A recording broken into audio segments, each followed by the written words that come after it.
잘 오셨습니다. 예, 잘 오셨습니다.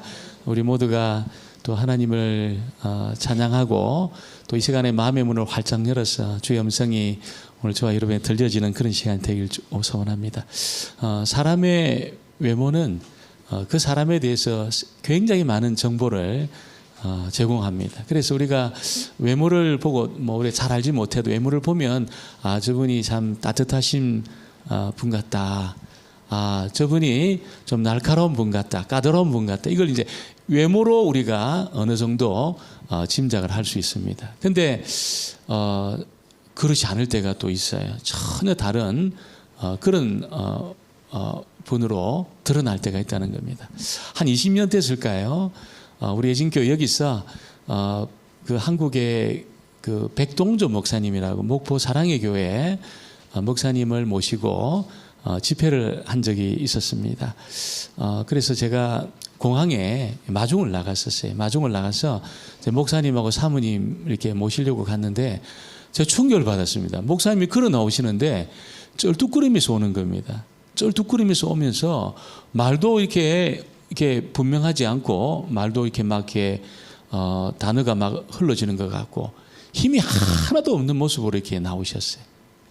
그날 밤에 이제 집회가 시작이 되는데 제가 걱정이 태산이었습니다. 야, 이 목사님 이런 건강 상태로 어떻게 이 집회를 감당하겠나.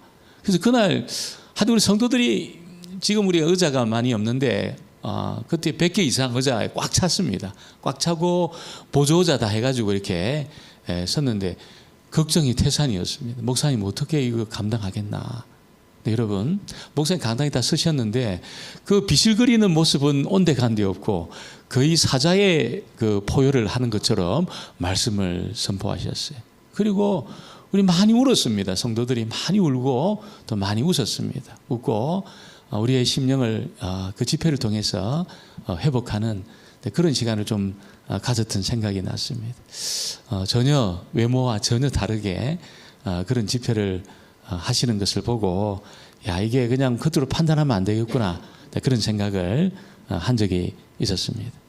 하나님의 아들이신 예수님이 이 땅에 오셨을 때 대부분의 사람들이 있잖아요. 예수님을 알아보지를 못했어요. 하나님의 아들을 알아보지를 못했습니다. 정말 하나님 말씀을 꿰뚫고 있다는 서기관들도 예수님을 알아보지 못했습니다. 늘 제사하면서 하나님 정말 가까이 있다고 말하는 대제사장들도 예수님을 알아보지를 못했습니다. 전혀 알아보지를 못했습니다. 그런데 여러분, 세례요한이 있잖아요. 세례요한이 정확하게 예수님을 알아봅니다. 저분은 하나님의 아들이고 세상 죄를 지고 가는 어린 양이고 저분은 메시아다 하면서 세상 가운데 예수님을 세례요한이 소개를 했습니다. 근데 오늘 말씀해 보니까 이렇게 예수님을 세상 가운데 소개했던 세례요한이 예수님에 대해서 의심을 하고 있는 겁니다. 의심을 하고 있습니다. 예수님에 대해서 굉장히 의심이 있는 그런 눈초리로 예수님을 요한이 보고 있습니다. 제자들을 보내가지고 뭐라고 이야기합니까? 오실 그이가 당신입니까? 아니면 우리가 다른 사람을 기다려야 됩니까? 이렇게 이제 질문을 던진 겁니다. 왜 이렇게 질문했을까요? 요한이 아무리 생각해도, 감옥에서 아무리 생각해도 저분이 예수님이 메시아가 아닌 것 같다는 거예요. 자기가 정말 세상 사람들에게 세상 죄를 지고 간 하나님 어린 양이고 하나님의 아들이고 메시아라고 소개했는데 감옥에서 아무리 생각해도 저분은 메시아가 아닌 것 같습니다. 그래서 제자들을 보내서 우리가 당신이 오실 그분입니까? 아니 다른 사람 우리가 기다려야 됩니까? 이렇게 질문을 던지고 있습니다. 여러분, 세례요한과 더불어서 그 시대에 많은 사람들은 메시아를 기다렸습니다. 근데 도대체 어떤 메시아를 기다렸을까요? 어떤 메시아를 기다렸기 때문에 하나님의 아들이신 예수님이 이 땅에 오셨음에도 불구하고 예수님을 알아보지 못하고 예수님 거절하고 거부하고 떠나는 그런 일이 있었을까요? 오늘 첫 번째는 그 당시에 여러분 많은 사람들이 갖고 있던 메시아관에 관한 그런 부분입니다. 예수님이 오시기 전에 대부분의 유대인들이 메시아 대망 사상을 갖고 있었습니다. 메시아가 오신다. 하나님이 보내실 그분이 오신다. 이런 어떤 메시아 대망 사상을 모든 유대인들이 다 가지고 있었습니다. 근데 그들이 갖고 있던 메시아에 대한 그 상은 정치적인 메시아였습니다. 정치적인 메시아. 그래서 어떤 힘을 가지고 있잖아요. 지금 압제받고 있는 유대인들을 로마로부터 건져내실 그 힘이 있는 그런 메시아를 대망하고 있었습니다. 모든 유대인들이 그런 메시아를 대망하고 있었다는 것이죠. 이런 기대감을 갖고 있는데 어느 날 세례 요한이 등장해서 있잖아요. 사람들에게 막 회개를 선포하고 아무리 권력자라도 그 사람들에게 하나님 말씀을 선포하면 회개하라. 그러면서 그들을 거꾸로 때려가지고 세례를 주었습니다. 신앙을 회복시켰습니다. 세례 요한이. 요한강에 세례 주면서 있잖아요. 그래서 사람들은 야, 좀 세례 요한이 메시아가 아니겠나 이렇게 다 생각을 했어요. 근데 세례 요한 자신은 뭐라고 이야기합니까? 아니라는 겁니다. 손사래를 치면서 내가 아니라는 거예요.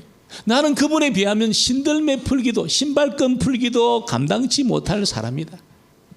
내 뒤에 오실 그분이 그 예수가 바로 하나님이 보내시는 메시아다. 그러면서 예수님을 아주 구체적으로 이 세상 가운데 소개를 했습니다. 예수님은 공생애를 시작하시면서 있잖아요. 세례요한 세례받고 공생애를 시작하시면서 좀 하는 말씀을 가르치시고 병자를 고치고 귀신을 쫓아내고 그리고 보리떡 5개 물고기 2마리로 5,000명을 먹이는 남자만 5,000명이니까 여러분 거기에 아마 2만 명 이상의 사람을 먹이는 그런 일을 했습니다. 그러니까 사람들이 전부 있잖아요. 저분이 메시아다. 저분이 메시아다. 확신을 하면서 예수님의 뒤를 쫓아갔다는 것입니다. 제자들도 똑같이 생각했습니다. 야, 저분은 우리 왕이고 저분은 메시아다. 이렇게 다 생각을 했습니다. 근데 정작 예수님은 뭐라고 이야기합니까? 그런 말 하지 말라는 거예요. 메시아라는 말, 그런 말, 그리스도 이 말 쓰지 마라. 자기를 뭐라고 소개? 내가 인자다. 이렇게 말, 인자다. 인자라는 말을 많이 쓰고 메시아니 그리스도니 이 말 쓰지 마라. 이렇게 예수님 제자들을 가르쳤습니다. 여러분, 이 인자라는 말이 무슨 말입니까? 사람의 아들이에요. 사람의 아들. 인자가 말 그대로 사람의 아들입니다. 정말 이스라엘을 위해서 하나님 백성들을 위해서 고난받는 그런 존재가 인자라는 것입니다. 예수님은 자신을 무슨 정치적인 영웅이라든지 아니면 어떤 군사적인 지도자로 온 것이 아니고 자기 백성을 사랑해서 여러분 죽으실 인자로 고난당하시고 죽으실 인자로 자기를 소개를 했습니다. 사람들의 기대하고는 전혀 다르게 했잖아요. 나는 고난당해서 죽을 그런 존재다, 인자다 이렇게 소개를 했다는 것입니다. 사람들이 예수님을 오해하는 것은 이해가 됩니다. 근데 요한이 있잖아요. 예수님을 사람들에게 소개했잖아요. 요한이 그런데 오해를 하고 예수님의 존재에 대해서 의심을 하고 있다는 겁니다. 지금 예수님을 정확하게 꿰뚫고 하나님의 아들이라고 세상 죄를 지고 간 하나님의 어린 양이라고 여러분 예수님의 정체성을 정확하게 꿰뚫어 보았던 요한이 오늘 보면 예수님에 대해서 의심을 하고 있습니다. 오해를 하고 있습니다. 그래서 감옥에서 자기 제자들을 보내가지고 야 물어봐라. 뭐라고 물어봅니까? 오실 거기가 당신입니까? 아니면 우리가 다른 사람 기다려야 됩니까? 그렇게 한번 질문을 던져봐라. 이렇게 이야기를 했습니다. 2절 3절입니다. 2절 3절 말씀 우리 같이 보겠습니다. 요한이 오게서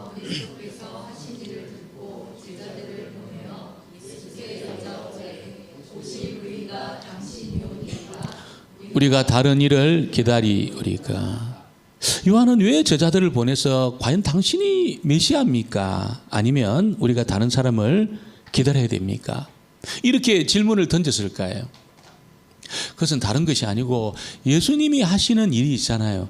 자기 기대와는 너무나 달랐다는 거예요. 예수님이 지금 하시고 있는 그 일은 자기가 지금 기대하고 있던 일하고는 너무나 달랐다는 겁니다. 그래서 예수님에게 이런 질문을 던진 겁니다. 너무 다른 기대를 갖고 있었다는 거지. 요한이 갖고 있던 기대는 어떤 겁니까? 예수님이 알곡과 가라지를 여러분 구분해내고 있잖아요. 알곡은 곡간에 들이고 가라지는 불에 던져가지고 사르는 그런 심판을 행하실 거라고 생각을 했다는 거예요. 불을 던져가지고 있잖아요. 가라지 다 태우고 알곡은 가라지로부터 건져내서 이걸 구분해내는 그런 심판을 행할 거라고 생각을 했습니다. 마태복음 3장 12절 우리가 오래전에 보았던 말씀인데 거기 보면 손에 키를 들고 자기의 타작 마당을 정하게 하사 알곡은 모아 곡간에 들이고 쭉정이는 꺼지지 않는 불에 태우시리라. 알곡은 곡간에 들이고 쭉정이는 타지 않는 불에 꺼지지 않는 불에 던지는 이런 일을 행할 줄 안 겁니다. 요한이 안 겁니다. 여러분, 물론 요한이 이게 유대인들이 기대한 것처럼 칼을 들고 막 그냥 어떤 정치적인 어떤 액션을 취해서 그렇게 어떤 전쟁을 행하는 그런 분이라고는 생각 안 했습니다. 그 유대인들은 다 그렇게 생각했어요. 예수님 메시아가 칼을 휘둘러 가지고 어떤 전쟁을 행할 그런 분으로 딱 생각을 했습니다. 요한은 그렇게까지 생각 안 했습니다. 칼을 든 게 아니고 키를 들 거라고 생각했어요. 키. 농부가 드는 키가 뭡니까? 이 타작하는 거거든요. 타작을 해가지고 죽정이는 다 날려보내고 알곡은 이제 거둬들이는 그 일을 키를 통해서 합니다. 예수님이 이 키를 들고 알곡과 가라지를 구분할 줄 알았습니다. 그러니까 악한 짓을 행하는 그런 사람은 심판하시고 신실하게 주의 말씀을 쫓아 하나님을 섬기는 사람은 여러분 건져내시고 이런 어떤 구분을 예수님이 행할 줄 알았다는 거예요. 그 예수님 뭐 합니까, 여러분? 우리가 앞에서 봤지만 그런 일을 안 하는 겁니다. 전혀 그런 일을 안 하고 곳곳에 다니면서 복음을 전하고 병자를 치료하고 여러분 세례를 주고 자기가 감옥에 갇히기 전에 했던 일하고 똑같은 일을 하는 겁니다. 예수님이. 똑같은 일을 하는 겁니다. 요한도 말씀을 가르치고 회개를 선포하고 세례를 주었거든요. 자기 감옥에서 보니까 예수님이 똑같은 일을 하는 거예요.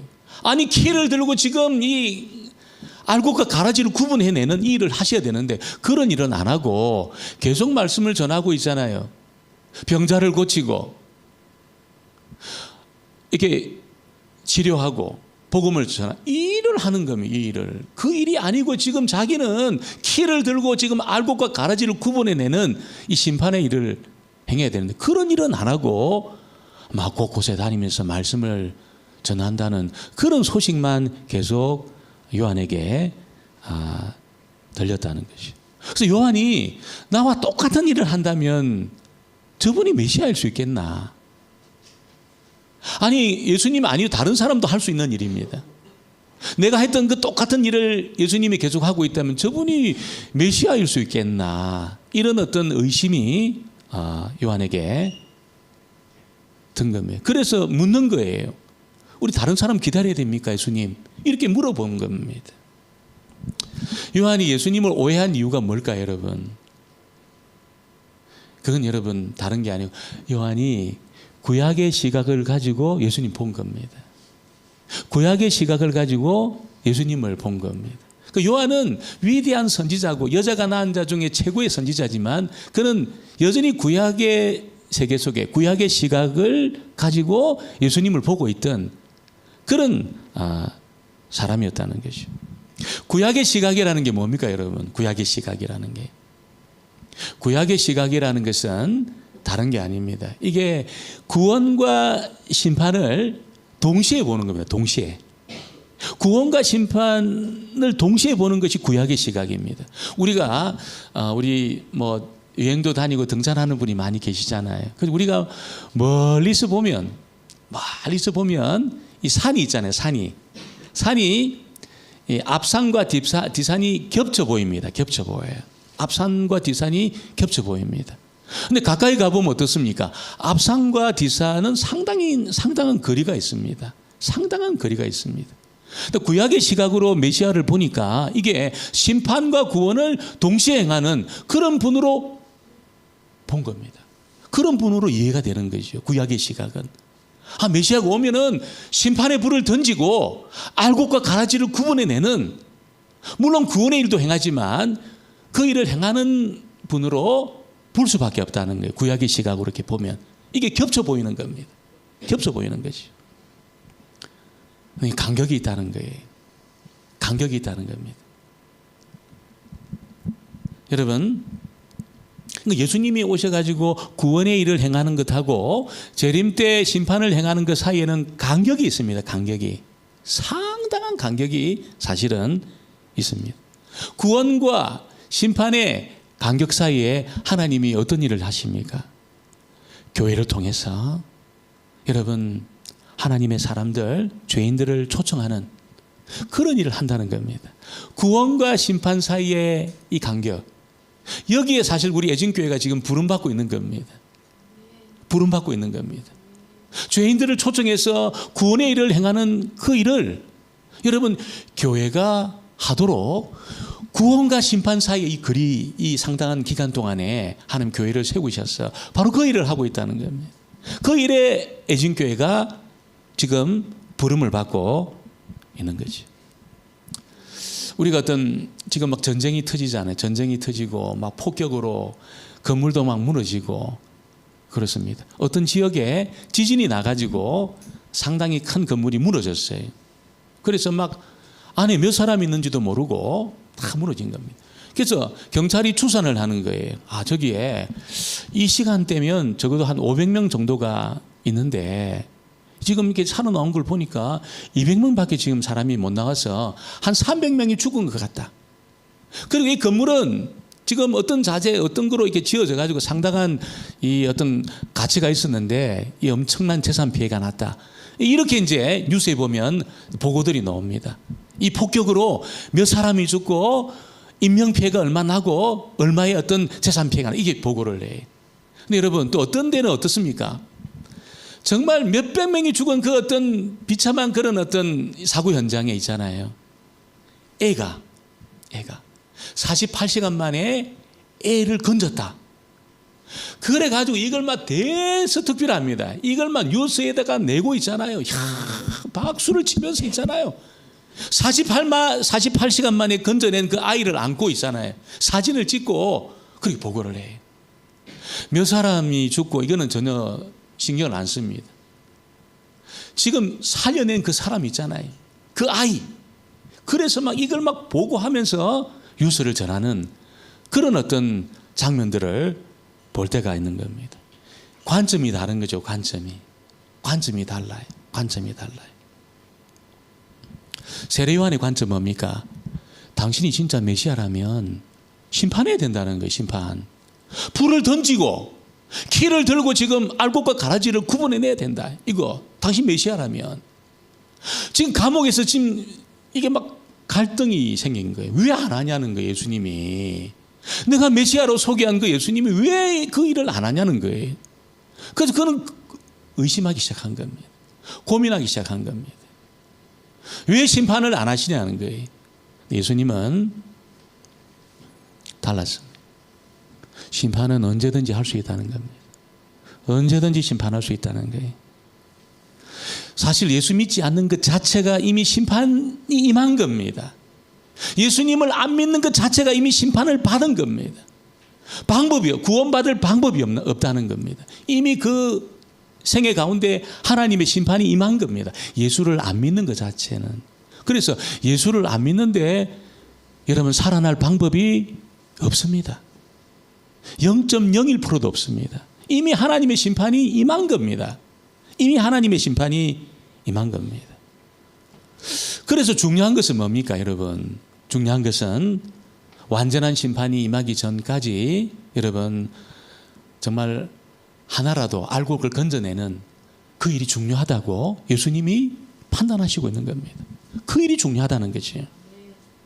세례요한은 예수님이 오시면 온 세상에 심판이 임할 거라고 생각을 했습니다. 사실 이거 틀린 게 아닙니다. 이미 예수님이 오신 것 자체가 심판이 시작된 겁니다. 말세가 시작이 되고 심판이 시작된 겁니다. 우리가 말세를 어떻게 봅니까? 이제 그거 말세야 이렇게 보잖아요. 근데 성경의 시각은 아니, 예수님이 오신 그때부터 말세가 이미 시작이 된 겁니다. 세상 끝날이 시작이 된 겁니다.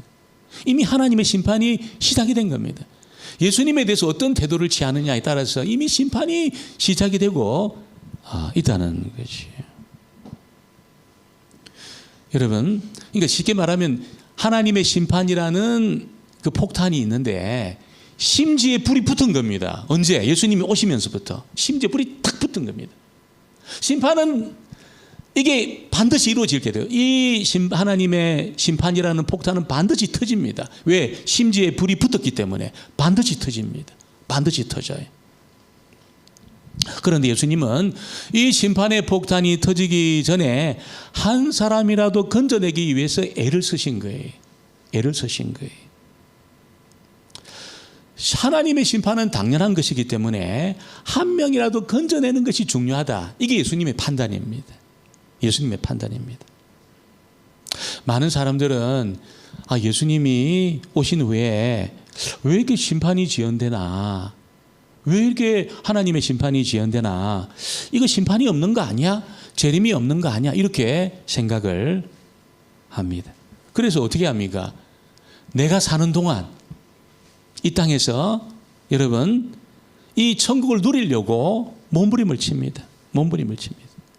그런데 여러분 이게 심판이 지연되고 있다는 것이 심판이 없다는 게 아니고 한 명이라도 하나님이 건져내시려고 애쓰고 있는 그런 일 때문에 지연이 되는 겁니다. 지연이 되는 겁니다. 예수님은 자신이 이 세상에 오신 것에 대해서 뭐라고 이야기했습니까? 요한복음 3장 17절입니다. 같이 한번 보겠습니다. 같이 봅니다. 하나님이 그 아들을 세상에 보내신 것은 세상을 심판하려 하심이 아니요 그로 말미암아 세상이 구원을 받게 하려 하심이라. 하나님, 예수님은 한 사람이라도 건져내시기 위해서 몸부림치시며 그 공생의 시간을 보내셨습니다. 오늘 두 번째는 요한이 예수님을 의심하게 된 이 결정적인 원인이 자기가 지금 처해 있는 어떤 그 상황, 그것 때문에 그런 겁니다. 예수님이 하신 일 때문에 의심을 했는데 저분은 메시아가 아닐 수도 있겠다 이렇게 생각한 것은 자신이 지금 처해 있는 그 상황 때문에 그런 의심을 더 키우게 되었다는 것이죠. 여러분, 요한은 그 시대에 아주 심각한 어떤 문제가 하나 있었습니다. 요한이 있던 그 시대에. 그 문제는 모든 그 세대를 타락시킬 수 있는 그런 문제였습니다. 그게 뭐냐면 분봉 왕이 있잖아요. 자기 동생이 살아있는데도 불구하고 동생의 아내를 취한 겁니다. 제수씨를 딱 권력으로 뺏어가지고 자기 부인으로 딱 삼은 거예요. 왕은 그럴 수 있지 않겠나? 사람들이 이거 내가 문제 제기했다가 내 목이 달아나면 어떡하나? 다 그런 생각을 하고 있는데 요한이잖아요.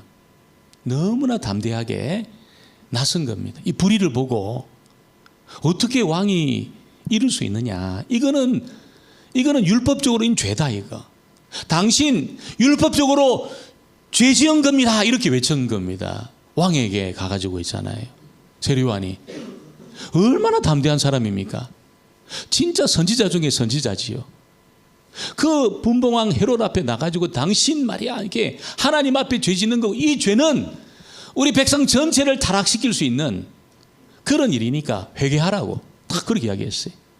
그러니까 헤롯이 선지자 알겠습니다 이게 아니고 감옥에 가둬버린 겁니다. 감옥에 집어넣어버린 거예요. 어디서 이게 건방지게 말이야 왕한테 와가지고 왕이 한 일을 막 가타부타 따지냐고 감옥에 감옥에 들어간 겁니다. 요한이. 다른 사람은 한마디도 안 한 거예요. 전부 다 이렇게 함구하고 있는데 요한이 나서가지고 헤롯의 죄를 지적한 겁니다. 당신 그렇게 살면 되냐고 말이야. 왕인데. 하나님 백성들을 다스리는 왕이 그러면 되냐고. 당신 보고 백성들이 뭘 그냥 본받겠냐고 이런 식으로 막 따지니까 감옥에 집어 넣어버린 거예요. 요한이 갇혔을 때 요한은 예수님에 대해서 그가 소개한 메시아이신 예수님에 대해서 기대를 하고 있었던 겁니다. 기대. 어떤 기대일까요? 예수님도 요한처럼 뭔가 성명세를 내기를 원하는 겁니다. 뭔가 어떤 액션을 취하기를 원한 겁니다. 백성들을 좀 이렇게 조직해가지고 지금 어떤 헤롯의 이 문제에 대해서 어떤 문제 제기를 하기를 원한 겁니다. 감옥에 있는 동안에. 그런 거 기대하고 있었던 거죠. 예수님이라면 야, 나도 이걸 했는데 예수님이 가만히 있으면 되냐. 메시아인데. 지금 당장 어떤 액션을 취해가지고 지금 헤롯을 어떤 그 죄에 대해서 드러내고 뭐 그런 일이 아니더라도 지금 고난받고 있는 하나님의 종인 나에 대해서 야 세례요한 너 너무 잘했다. 너 그 일에 너 하나님 기뻐하시는 일이야. 너 낙심하지 마. 이런 식으로 무슨 어떤 격려라든지 무슨 전화라든지 카톡이라든지 뭐라도 좀 해가지고 요한을 좀 위로하는 이런 어떤 일이 좀 필요하다는 거죠. 요한이 생각은. 근데 예수님이 한마디를 안 하시는 거예요. 심지어 요한이 감옥에 갇혔다는 소식을 듣고 아이고야 하면서 갈릴리로 가버리신 겁니다. 갈릴리로 숨어버린 겁니다. 여러분. 역사의 전면에서 활동하시다가 요한이 감옥에 갇혔다 그러니까 갈릴리로 가버리신 거예요. 한마디를 안 하셔요. 나중에 요한이 목베어 죽었을 때 그럴 수 있냐 지금 이거 헤롯 너 그럴 수 있나 내가 하나님의 이름으로 징계한 뭐 이렇게 나서야 되는데 한마디를 안 하시는 겁니다. 예수님이 한마디를 안 하셔요. 한마디 안 하셔요. 요한이 침체에 빠진 이유가 뭡니까 여러분? 요한이 침체에 빠진 이유는 다른 게 메시아의 침묵입니다. 하나님의 침묵 때문에 침체에 빠진 겁니다. 이 세상의 악에 대해서 침묵하고 고난받는 하나님의 종인 자신에 대해서 외면하고 그냥 복음만 전하는 그냥 말씀만 전하는 그런 예수님의 모습 때문에 침체한 겁니다. 요한이 침체했다는 거죠. 여러분 이것은 오늘 많은 사람들이 기독교에 대해서 실망하는 이유와 비슷합니다. 굉장히 비슷해요. 요한이 지금 침체하고 실망한 이유하고 있잖아요. 오늘 많은 사람들이 기독교를 바라보면서 침체하고 낙심하는 이유와 굉장히 비슷합니다. 많은 사람들은 왜 기독교가 침묵하냐는 거예요. 왜 침묵하고 있냐는 겁니다. 왜 세상의 불의와 고통에 대해서 침묵하느냐. 왜 말씀만 전하느냐. 이렇게 많은 사람들이 질문을 던지고 있습니다. 여러분 지금 이 세상이 육체적인 고통, 정신적인 고통 얼마나 많습니까? 그런데 기독교는 도대체 뭘 하고 있냐? 이렇게 이제 질문을 많이 던지고 있습니다. 사실 우리가 볼 때도 악들이 막 미쳐 막 날뛰는 것처럼 보이는데 여러분 하나님이 침묵만 지키는 것 같습니다. 뭔가 불을 던져가지고 하나님이 어떤 액션을 취하는 것이 맞는 것 같은데 하나님이 침묵하고 있는 것처럼 보입니다. 그래서 하나님보다는 정말 힘 있어 보이는 사람을 의지하는 것이 더 맞지 않겠나. 하나님 침묵하고 있으니까. 힘 있어 보이는 사람을 의지하는 것이 더 맞지 않겠나. 이렇게 생각하는 사람들도 있다는 것이죠. 여러분, 하나님이 그렇게 하는 이유가 뭡니까? 예수님이 하신 일하고 거의 비슷합니다. 하나님은 악한 자를 심판하는 것보다도 있잖아요. 악한 자를 심판하는 것보다도 알곡을 하나라도 더 만드는 것이 중요하다고 하나님 여기시는 겁니다. 악한 자를 불을 던져가지고 심판하는 것보다 있잖아요. 이 심판은 당연한 것이기 때문에 알곡을 하나라도 건져내는 것이 중요하다고 하나님은 보고 있습니다. 특별히 하나님은 악을 쓸어버리지 않으셔요. 그냥 하나님이 그냥 이렇게 방치하는 것처럼 보입니다. 여러분 믿음의 사람들이 사실 어려움을 겪고 있잖아요. 고통을 겪고 있고 어려움을 겪고 있고 참 이렇게 이 세상의 여러 가지 문제 속에 눌려 있을 때가 많습니다.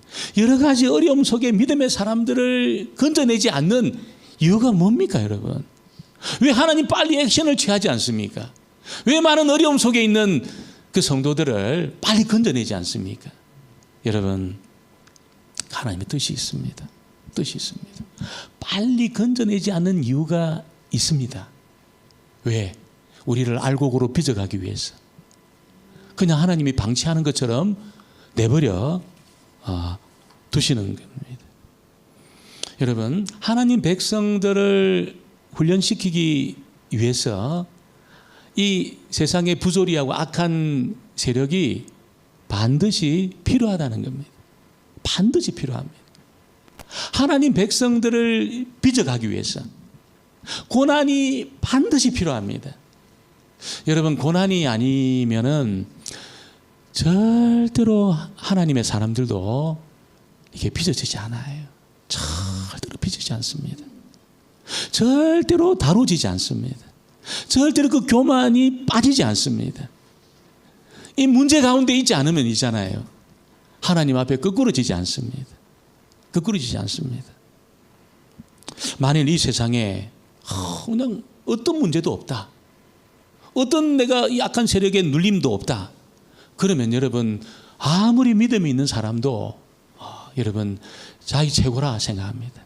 내가 최고라고 생각, 천상천하 유아 독존이라고 생각하고 그렇게 자기 마음대로 살 가능성이 굉장히 많습니다. 굉장히 많습니다. 근데 이게 고난과 악한 자들 때문에 우리가 하나님을 찾아요. 하나님 나를 불쌍히 여겨달라고. 내가 문제 가운데 있기 때문에 하나님의 이름을 부릅니다. 하나님 나를 불쌍히 여겨달라고. 하나님 좀 개입해달라고. 하나님 나를 좀 도와달라고. 그렇게 여러분 하나님 앞에 나와서 부르짖는 과정에 알곡으로 빚어지고 있는 겁니다. 하나님의 사람들이 그렇게 알곡으로 빚어지고 있는 거지. 그러니까 요한이 본 이 불로 심판하는 것은 심판의 불이 아니고 사실은 성령의 불입니다. 성령의 불. 심판의 불이 아니라, 요한은 심판의 불이라고 생각했지만 예수님이 던진 불은 성령의 불입니다. 성령의 불. 성령의 불을 딱 던지니까 어떻습니까? 하나님의 성령이 심령 가운데 도전하는 거지요. 어떻게? 죄를 회개하지 아니하면 견딜 수 없게 만듭니다. 견딜 수 없게 만들. 성령께서 여러분 이게 막 견딜 수 없게 다 토해놓게 만듭니다. 다윗이 여러분 우리아의 아내 바세바를 범하고 또 바세바를 우리아를 죽여놓고 그 바세바를 자기가 왕비로 다시 맞아들이잖아요. 백성들이 박수를 쳐요. 진짜 선왕이다. 존경받을 사람이다. 박수를 쳐요. 근데 하나님이 나단을 보내기 전에 뭘 보내십니까? 성령을 보냅니다. 성령을. 성령. 시편 32편에 보면 다윗이 뭐라고 이야기합니까? 종일 신음했다는 거예요. 종일 신음합니다. 종일 신음합니다. 뼈가 아팠다고 이야기해요. 뼈골이 아프다. 우리 뼈 아플 때가 있지 않습니까? 뭐 이렇게 찬바람이 분다든지 뭐 비가 오기 전에 좀 아프잖아요. 저도 이 다친 팔이 아파요. 유수하기 전에 아파요. 딱 아파요. 이제 비가 오겠구나. 제가 왼팔을 다쳤는데 알아요. 비가 오기 딱 알아요. 비가 오겠구나 알아요. 이게 뼈골이 아프다는 것이 얼마나 이게 아픈지 몰라요. 이게 막 다윗 하나님의 성령이 나단이 찾아가기 전에 성령이 찾아와가 다윗을 짓누른 겁니다. 완전히 짓눌렀어요. 종일 신음했습니다. 진액을 빼버렸습니다. 하나님 진액을 막 뺐습니다. 그러니까 막 여름 가뭄의 마름처럼 다윗의 영혼이 쩍쩍 갈라졌어요. 쩍쩍 갈라졌어요. 어떡합니까? 다 토해놓습니다. 나단이 왔을 때 전부 토해놓습니다. 예수님이 던진 불은 이 불입니다. 이 불. 성령의 불입니다. 성령의 불을 던져놓으니까 성령께서 우리 가운데 여러분 그 심령을 다루는 거지요. 죄를 품고 못 살도록 짓누릅니다. 짓누릅니다. 종일 신음케 합니다. 다 토해놓습니다. 그런 여정에 뭐합니까?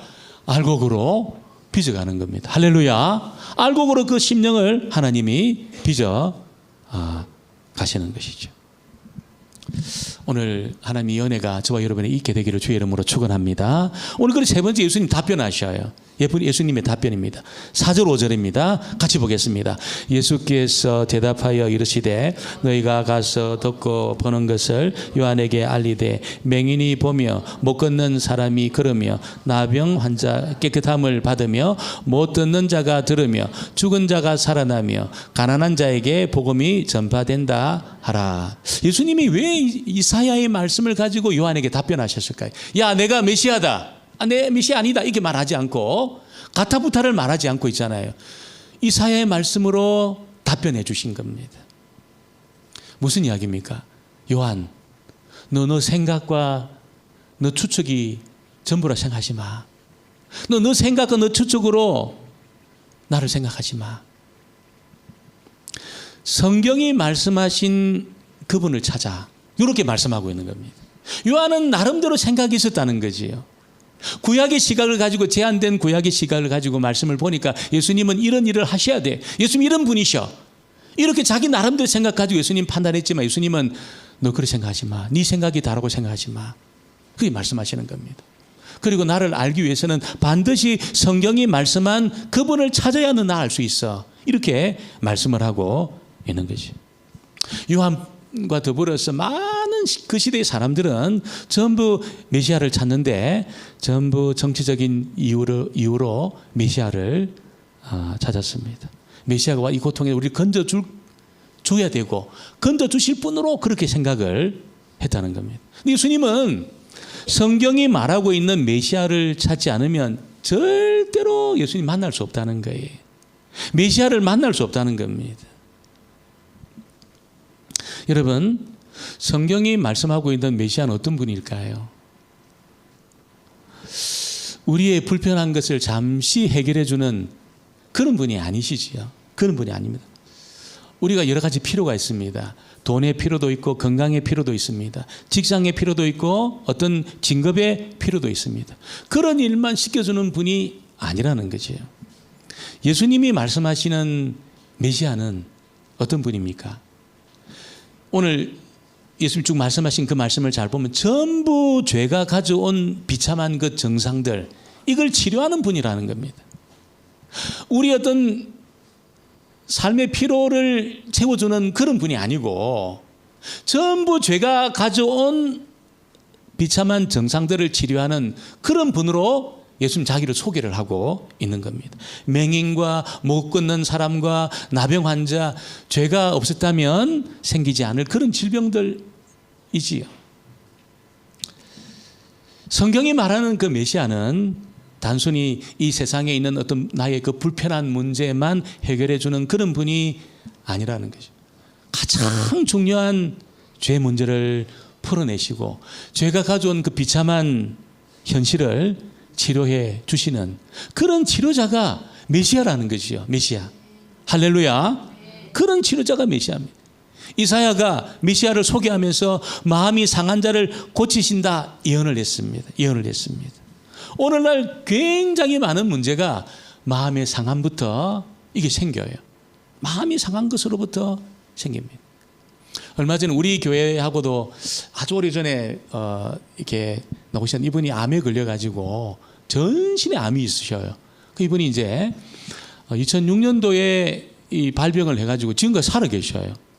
그래가지고 이제 암 환자들의 친구라는 그 조직을 만들어서 암 걸린 사람을 지금 돕고 있습니다.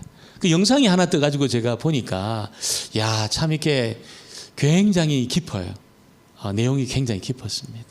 이분이 뭐라고 질문하냐면 암이 몸의 질병입니까? 마음의 질병입니까? 이렇게 질문했습니다. 그 사람들이 대부분 암이 몸에 생기니까 몸의 질병이지요. 다 그렇게 답변한다는 겁니다. 그 어떤 경우에는 마음의 질병이기도 하고 몸의 질병 이렇게 이야기한다는 겁니다. 근데 우리가 여러분 이 몸에 생긴 이 암이 사실은 몸을 함부로 다루고 있잖아요. 아무거나 먹고 아무렇게나 살도록 마음이 내린 명령을 실천하다가 걸린 병이라는 거예요. 이 암이. 아무거나 먹도록 아무렇게나 살도록 아무렇게나 자기 몸을 굴리도록 이렇게 마음이 내린 그 명령을 따라 이렇게 하다 보니까 몸에 암이 생겼다는 겁니다. 그래서 암은 마음의 질병이기도 하다 이렇게 말씀을 하시더라고요. 그래서 자기 그 치유센터에서 제일 어려운 일이 뭔지를 말씀하는 거예요. 제일 어려운 일이 뭐냐면 무슨 이게 치료 뭐 약을 먹고 이게 아니고 음식을 오래오래 꼭꼭 이렇게 감사하면서 이렇게 오래오래 씹고 감사하면서 먹는 이게 제일 어렵다는 거예요. 이게 왜 그러냐고 이렇게 물어보니까 이미 몸이 있잖아요. 이 몸이 마음의 어떤 그 명령을 쫓아가지고 급하게 먹도록 이게 이미 그게 딱 맞춰져 있더라는 거. 몸이 자기도 그렇고 많은 사람들이 마음의 어떤 그 명령을 따라서 빨리 먹고 급하게 먹도록 이렇게 맞춰져 있더라는 거예요. 그래서 천천히 씹으면서 오래오래 천천히 씹으면서 그렇게 감사하면서 먹으세요. 이게 안 된다는 거예요. 너무너무 안 되더라는 겁니다. 여러분, 몸의 질병은 육체적인 이유보다는 대부분 마음으로부터 시작이 됩니다. 예수님은 바로 그 마음을 치료하는 분이시라는 것을 우리에게 알려주고 있습니다. 결정적으로 중요한 것이 죽은 자가 살아난다 이 부분입니다. 죽은 자가 살아난다. 사실 이 부분은 이사야가 말 안 했습니다. 말 안 했습니다. 왜 말 안 했을까요? 이사야가 못 본 겁니다. 메시아가 오셔가지고 마음이 상한 자는 고치는데 죽은 자가 살아난다는 것은 못 본 겁니다. 이게 구약의 한계입니다. 이사야가 못 본 것이에요. 예수님은 이사야나 혹은 구약의 시각으로 볼 수 없는 그 이상의 위대한 일을 해내시는 그런 분이라는 것을 지금 말씀하고 있는 겁니다. 요한에게 그 이야기를 들려주고 있는 겁니다. 요한, 네가 가지고 있는 생각이 전부라고 생각하지 마. 나는 네가 상상하지도 못한 그 일을 행할 거야.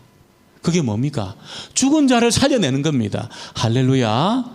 죽은 자를 살려내는 겁니다. 여러분, 죽은 자를 살려낸다면, 내가 죽어도 살아난다면 뭘 걱정하겠습니까? 이거 안 믿으니까 이 걱정이 많아요. 안 믿으니까.